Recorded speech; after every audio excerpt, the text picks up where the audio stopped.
இங்க இந்த பொண்ணுக்கு நாய்னா ரொம்ப பயம். அதனால இவ நாயை பார்த்தாலே பயந்து ஓடி போயிருவா. இவ டெய்லியும் ஸ்கூல் போற வழியில ஒரு நாய் இருக்குது. அந்த நாய் இவளை பார்த்தாவே பயங்கரமா குலைக்க ஆரம்பிச்சிடும். இவளுக்கும் அந்த நாயை பார்த்தாலே பயம். ஏன்னா எங்கேயாவது கடிச்சு வச்சிருச்சுன்னா என்ன பண்றதுன்னு பயந்துகிட்டே தான் நடந்து போவா. ஒரு நாள் இவ அந்த வழியா சைக்கிள்ல போயிட்டு இருக்கும்போது அந்த வீட்டோட கேட்டு ஓபன்ல இருந்துச்சு. அதனால நாய் டக்குன்னு வெளியே வந்துருச்சு. இவளுக்கு நாய்னா பயம்ன்றனால இவ நாயை பார்த்ததுமே சைக்கிள்ல இருந்து கீழே விழுந்துட்டா. ஆனா அந்த நாய் அவளை கடிக்கல, இவளே விழுந்துட்டா.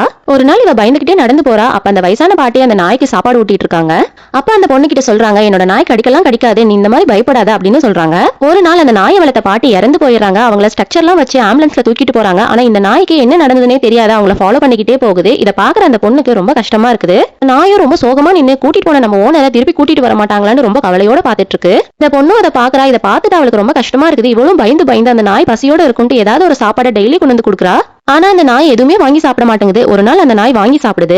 இந்த நாய் அவகிட்ட இருந்து வாங்கி சாப்பிட்டதும் அவ எங்க போனாலும் அவ கூடயே பின்னாடியே வர ஆரம்பிச்சிருச்சு. இந்த பொண்ணு அந்த நாயை நம்மளே வளர்க்கலாம்னு சொல்லிட்டு முடிவு பண்ணிடுறா. இந்த பொண்ணு அந்த நாயை வீட்டுக்கு கூட்டிட்டு போய் அதுக்கு ஒரு பேர் வைக்கிறா. அதுக்கப்புறம் அதை குளிக்க வைக்கிறா. டெய்லி இவ நல்லா பாத்துக்கிறா.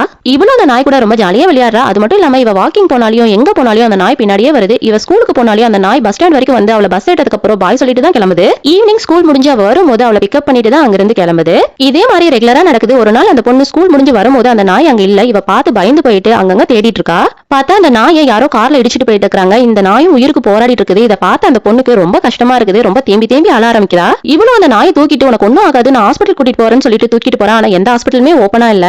உயிர் போற டைம்லயும் அந்த நாய் ஒரு டைம் கண்ணை முழிச்சிட்டு அவ கூட வாழ்ந்த சந்தோஷமான நினைவுகளை நினைவுபடுத்திட்டு அதுக்கப்புறம் கண்ணை மூடிடுது. உங்களுக்கு டாக்ஸ்னா பிடிக்குமா பிடிக்காதான்னு சொல்லிட்டு லைக் அண்ட் சப்ஸ்கிரைப் பண்ணிட்டு கமெண்ட்ல சொல்லுங்க.